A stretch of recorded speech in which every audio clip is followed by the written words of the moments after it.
الحمد لله رب العالمين والصلاة والسلام على المبعوث رحمة للعالمين وبعد. Today we talk about a hadith found in Sahih Muslim from Abdullah ibn Abbas radiyallahu anhuma. We say anhuma because Abdullah and his father Al-Abbas were both companions of Rasulullah sallallahu alayhi wa sallam. Abdullah ibn Abbas said, كان المشركون يقولون لبيك لا شريك لك قال فيقول رسول الله صلى الله عليه وسلم ويلكم قد فيقولون إلا شريكا هو لك تملكه وما ملك يقولون هذا وهم يطوفون بالبيت. الله أكبر. So Abdullah ibn Abbas said that when the Mushrikeen used to go around the house, which is Al-Kabah, which is in Mecca, which was under the control of Quraish, what was their talbiyah to Allah subhanahu wa ta'ala? Labbaik Allahumma labbaik. Alhamdulillah, we're good so far. Labbaik means here we come to your command. Here we rush to your command. Labbaika Allahumma labbaik. Labbaika la sharika laka labbaik. So here the hadith starts with their saying, Labbaika la sharika laka labbaik. Here we rush to your obedience, to your command. La sharika lak. There is no sharik, partner to you. Abdullah ibn Abbas said, and Rasulullah sallallahu alayhi wasallam would say to them, Waylakum, woe to you. Qad, stop here. Stop here. You said Tawheed. Stop here. They would continue by saying, Illa sharikan huwa lak, except for a partner who is for you. Tamlikuhu, you own him. وَمَا مَلَكَ, and he doesn't own. So this is what they used to say when they went around the house. عن ابن عباس رضي الله عنهما قال كان المشركون يقولون لبيك لا شريك لك قال فيقول رسول الله صلى الله عليه وسلم ويلكم قد فيقولون إلا شريكا هو لك تملكه وما ملك. So this hadith talks about the shirk of Quraish and those who visited Al-Kaaba from the other tribes. And look at the, it's unbelievable how they justify their shirk. We don't want to mention the ayat that talk about their shirk at that time. Look at this hadith. So they say, Labbaik Allahumma labbaik, oh, alhamdulillah, that's good. The hadith here starts with their statement, Labbaika la sharika laka labbaik. Allahu Akbar. And Rasulullah sallallahu alayhi wa sallam would tell them, woe to you, stop here. Stop at this statement of Tawheed you just made. Stop here. They would continue, Illa sharikan huwa lak, except for a partner that is for you. Tamlikuhu, you own him and he doesn't own. Now, always Allah's example is the highest example. There is no doubt about it. But let's talk in human terms. So let's suppose you're visiting somebody and he has like a company and, visiting his company, see what's going on, see, the employees, whatever, just visiting that company. And the owner said, well, I am the owner and here is my partner. He doesn't own anything, has no say in the decision, but he's my partner. I mean, people who have a sound mind will tell them, how good is that partner? He's useless. That partner is useless. You see, that partner is useless because what is he good for? Being a partner. You own him, he doesn't own you. And he doesn't own either you or a decision in the company. He owns nothing. So he doesn't exist. See? So they're actually saying, except for a partner for you that we designated, the idols, whatever name, Allah al-Uzza, they don't own you. And they have no say in the decision. They're just your partners. So this is unbelievable coming from Quraish. And let's talk about the elements of this hadith. So the kuffar of Quraish admit here to shirk. They admit to shirk. Because إِلَّا شَرِيكًا هُوَ لَكَ. Who are the partners they made to Allah subhanahu wa ta'ala? Did they usually say those partners own something?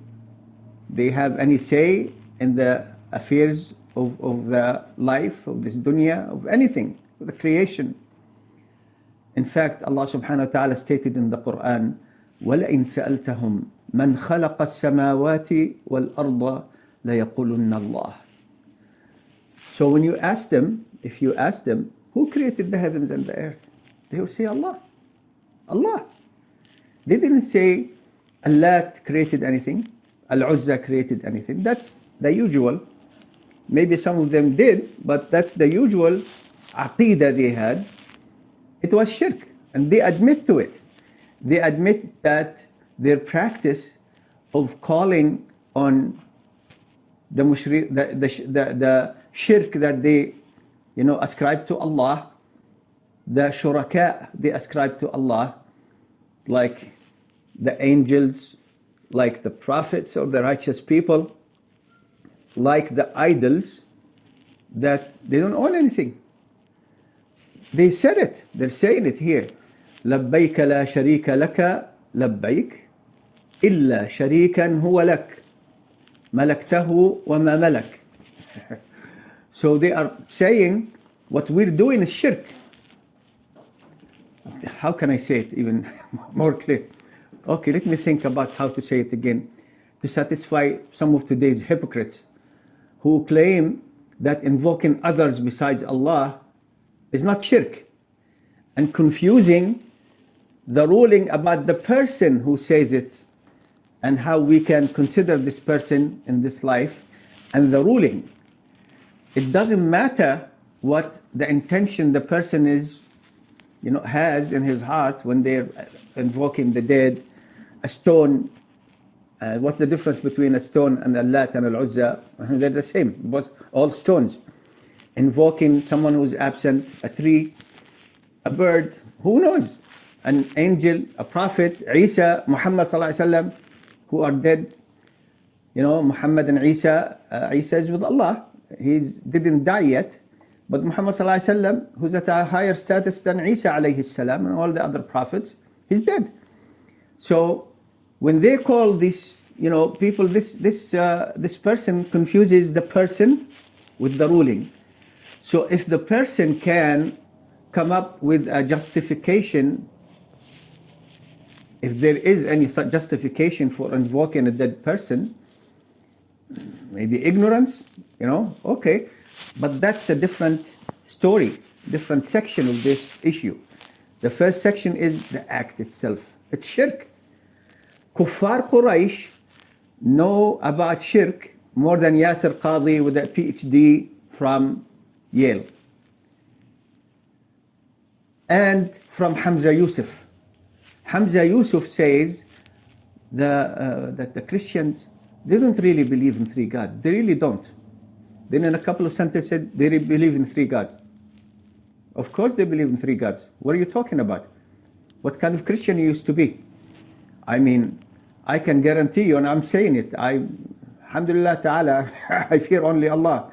You were a dumb Christian, and now you're a dumb Muslim. You're saying that the shirk they made was actually Tawheed. Here's Yasir Qadhi. He's saying that invoking others besides Allah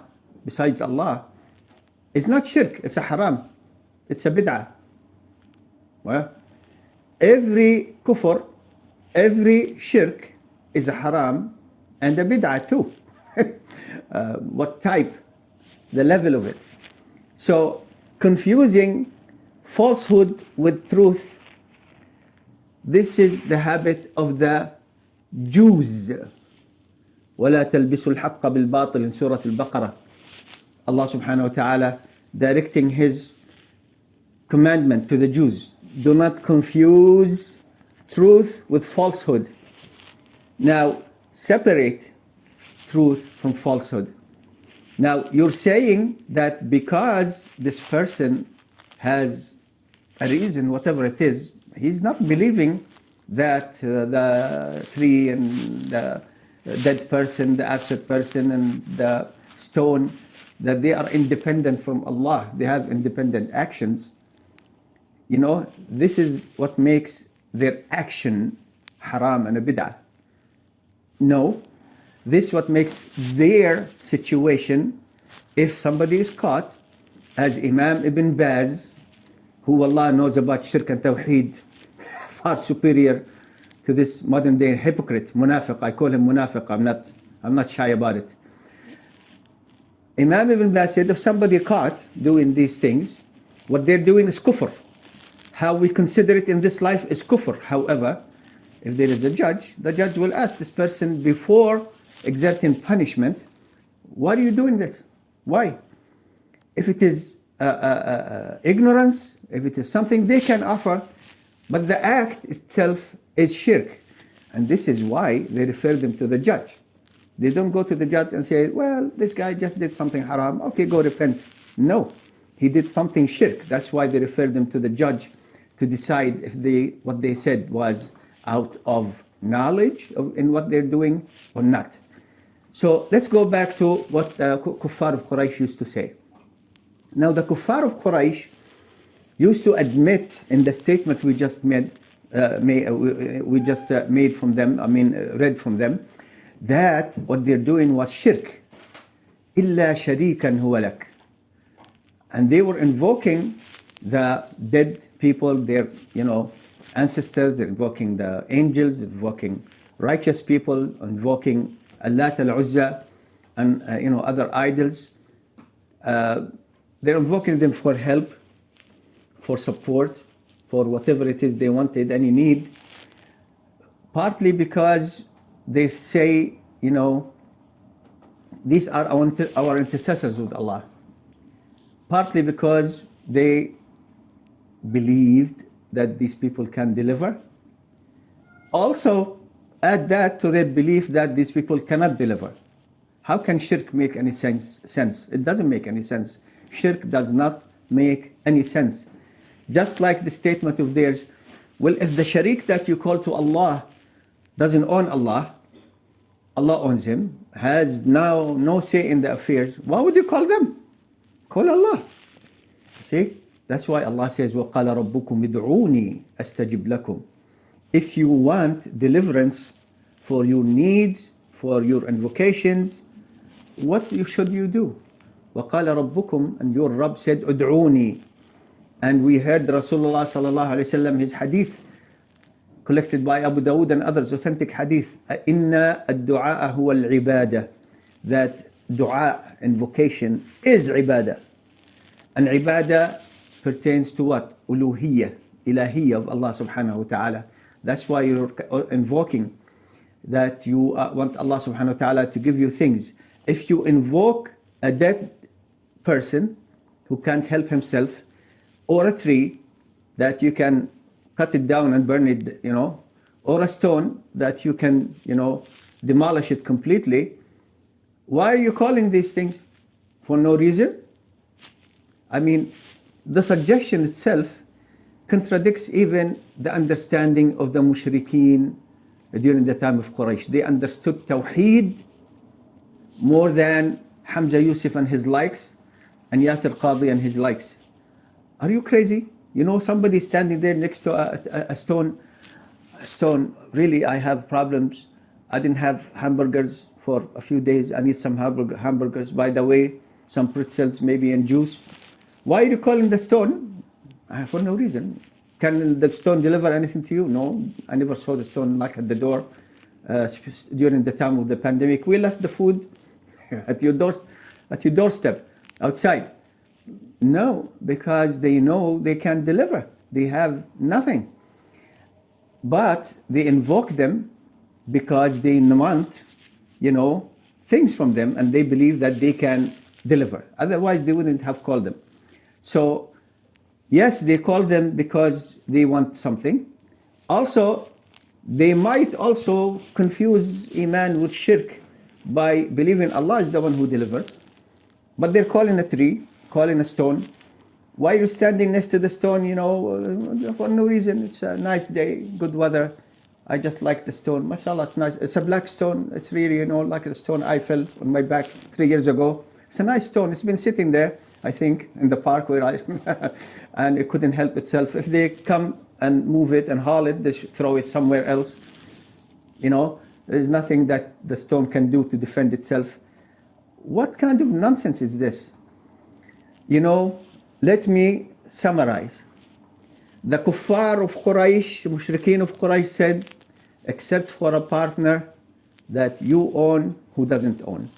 They know that what they're calling on, they are calling them because they are assigning partnership to Allah to them, and they knew they couldn't help them at all. Now when you say invoking others besides Allah, it's not shirk. Think about it. Allah, Tawheed, invoking others besides Allah, shirk. Ma'a salama, Mr. Yasser Qadi. Don't listen to this idiot. And he is an idiot because he's ruining his religion, and the people who listen to him, they want their religion to be ruined because we've been advising them for a decade or more. Many of them, not only me, many students of knowledge and shuyukh, but they still insist on following this man all the way to where? Alhamdulillah ala tawheed. We thank Allah for tawheed. I ask Allah subhanahu wa ta'ala to make us among the righteous and to give us knowledge in the religion. Walhamdulillahi Rabbil Alameen.